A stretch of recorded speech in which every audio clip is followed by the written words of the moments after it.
इस पे हैरानगी ये है कि अल्लामा साहब बार बार अपने मौक़िफ़ की वजाहत देते हुए और बार बार तौजीहात कायम करते हुए बार बार लोगों को यह समझाने में कि आप सारी दुनिया पागल हैं, मैं जो कह रहा हूं वो ठीक है, और मैंने जब जो भी कहा वो ठीक कहा। मैंने कहा कि मैंने इल्जाम लगाया और मैंने दानिस्ता तौर पर ये अल्फाज बोले और खता को मनसूब किया सैयदा कायनात सलामुल्लाह अलैहा की ज़ात की तरफ, तो वो कहना चाहते हैं कि मैं उस वक्त भी ठीक था। फिर मैंने कहा कि नहीं, सैयदा कायनात तो खताकार नहीं है, मैंने उस वक्त भी ठीक कहा। फिर मैंने कहा कि पीर मेहर अली शाह साहब ने ये फरमाया, मैंने उस वक्त भी ठीक कहा। फिर मैंने कहा कि नहीं, उलमा ने कहां कहां पर ये लफ्ज यूज किया। भाई ये किसने आपको ये बात समझा दी, किसने आपको ये तासुर दे दिया कि आप जो कहेंगे वो ठीक है और सारी दुनिया के मुसलमान जो सोचेंगे वो गलत होगा। अकेला एक शख्स पूरी मुसलमानियत और पूरे मसले के हक अहले सुन्नत के लोगों को पागल बनाए हुए हैं, और वो समझता है कि दीन सारे का सारा मेरे घर में है, और वो समझता है कि जो दीन का मुताला और हदीस का जो इल्म और रिजाल का जो इल्म है, रवायात का जो इल्म है, वो सारे का सारा सिर्फ मेरे पास ही है, लिहाजा मैं जो कह दूंगा वो सनद हो जाएगी। अल्लामा साहब ऐसा बिल्कुल नहीं,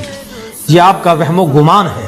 बल्कि ये आपका गुमान बातिल है। अब ये समझें कि इल्म, तहकीक, रिसर्च आपसे पहले भी लोग करते आए, अब भी कर रहे हैं, इसके बाद भी करते रहेंगे, लेकिन इस तहकीक पर कोई शख्स नहीं पहुंच सका कि जो वो कहेगा वो सही है, जो बाकी दुनिया सोचेगी वो गलत होगा। और आप ये बात जे नशी रखें, आप कभी कहते हैं कि FIR करने वाले को फांसी चढ़ा दें, कभी आप कहते हैं कि पर्चा देने वाले को जो है वो कोड़े लगाए जाएं। आप कौन से मुज्तहिद वक्त के बनकर हमारे ऊपर जो है वो सवार हो गए हैं? आपको इज्जत दी दीन की वजह से,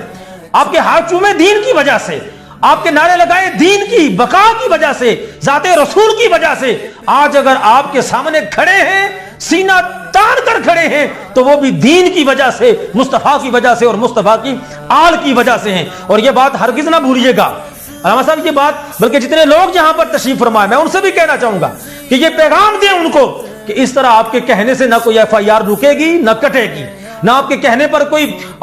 कहने पर किसी को कोड़े मारे जाएंगे। ये जो आपने अदालत जलाली लगा रखी है, खुद की फतवे देते हैं, खुद की सजाओं का तायुर करते हैं। याद रखें, इस मुल्क का ना कोई चीफ ऑफ आर्मी स्टाफ इतना फारिग है, ना चीफ जस्टिस इतना फारिग है, ना एजेंसियां, ना इदारे इतने फारिग है कि आपकी फजूल तहकीक और आपकी फजूल रिसर्च और इस तरह की लगव और फजूल गुफ्तगू का जो है वो अपने ऐवानों से उठकर आकर आपका जवाब दें। ये आपकी खुशफहमी है और यकीनन आप इसी वजह से ये सब कुछ कर रहे हैं। याद रखें, अहले सुन्नत के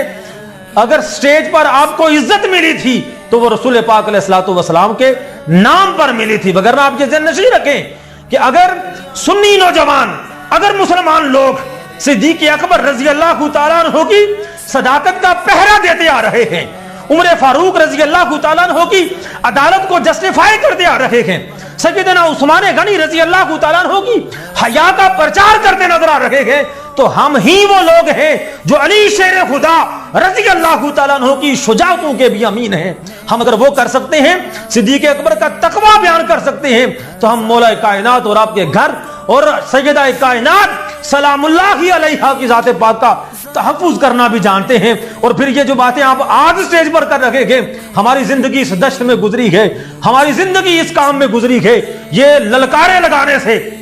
और सैयदा कायनात पर इल्जाम लगाकर, गुस्ताखी लगाकर जिस झूठी शोहरत के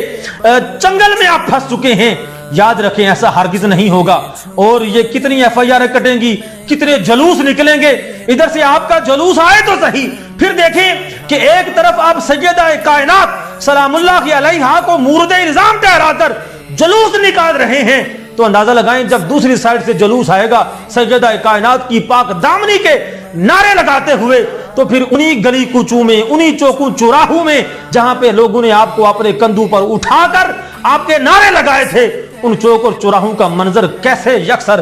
बदल जाएगा, इसका नुकसान आपको पता नहीं होना है या नहीं होना। आपकी जात को क्या फर्क पड़ना है? हाँ, फर्क पड़ना है तो हम जैसे नौजवानों को कि जिन्होंने अपनी जवानियां सिर्फ और सिर्फ मसलक के तहफ़्फ़ुज़ और दीन इस्लाम के नाम पर, कई मेरी तरह के, मेरी तंजीम अंजुमन तलबा इस्लाम के नौजवानों ने, सुन्नी तहरीक के नौजवानों ने, मिनहाजुल कुरान के लोगों ने, बाकी दीगर इदारों और दरबारों और आस्थानों से ताल्लुक रखने वाले लोगों ने, जिन्होंने अपनी जिंदगियां इस मसलक के लिए सर्फ कर दी हैं, उनकी जिंदगियों पर बहुत बुरा असर पड़ेगा। और उनके ऊपर बहुत बहुत मुश्किल वक्त है कि इस तरह जिन्होंने आपको खुद अपने कंधों पर सवार करके आज अपने दिमागों पर सवार किया है। कितने ही लोग हैं जो आपके साथ मोहब्बत करते थे, आपके नारे लगाते थे, आपको अपना कायद मांगते थे, लेकिन किस तरह अल्लाह की बारगाह से आपके ऊपर इम्तिहान आया कि आपसे सब कुछ ये छिन गया, क्योंकि आपने सैयदा कायनात सलामुल्लाह अलैहा की ज़ाते पाक पर सवाल उठाया है। याद रखें, इन ललकारों से कुछ नहीं बनता, इन जोरदार तकरीरों से कुछ नहीं बनता। हाँ, अगर आज भी आप कुछ बनाना चाहते हैं, हम उलमा की कदर करते हैं। मैं हजूर जाल उम्मत जस्टिस पीर मोहम्मद करम शाह अल अज़हरी रहमतुल्लाह की ताला अलैह का तरबियत याफ्ता हूँ और हजारों तरबियत याफ्ता हैं, लाखों की तादाद में हैं। हमारे पीरो मुर्शिद ने ये हमारी तरबियत नहीं की कि हम लोगों की जुबानों में जो अल्फाज आते हैं उनको बगैर जाने पहचाने उनका जवाब दें, बल्कि हमारी तरबियत तो ये है कि नज़रअंदाज करना है। हमारी तरबियत ये है कि हौसले से काम लेना है। लेकिन याद रखें, हमारे आस्तानों ने हमारी ये तरबियत भी हरगिज़ नहीं की कि कोई शख्स उठे और वह सैयदा कायनात हजूर की लख्त जिगर पर उंगली उठाए और हम खामोश बैठे रहें। हम ऐसी जिंदगियों से हाथ धो देने की दुआ मांगते हैं अल्लाह की बारगाह से कि हम भी जिंदा हों और हमारी जिंदगियों में सैयदा कायनात पर कोई उंगली उठाए। आज भी आपके पास वक्त है, आज आपके पास टाइम है कि अपनी गलतियों का एतराफ़ करें और फिर दोबारा से रजू करें और सैयदा कायनात का वास्ता देकर अल्लाह और उसके रसूल के हुजूर दुआ मांगे। हमारी फिर भी दुआ है कि अल्लाह ताला हजूर अलैहिस्सलातु वस्सलाम सैयदा कायनात का घराना आपको माफ़ कर दे, ताकि आपकी दुनिया और आखिरत में फिर आप कामयाबी और कामरानी आपको नसीब हो सके।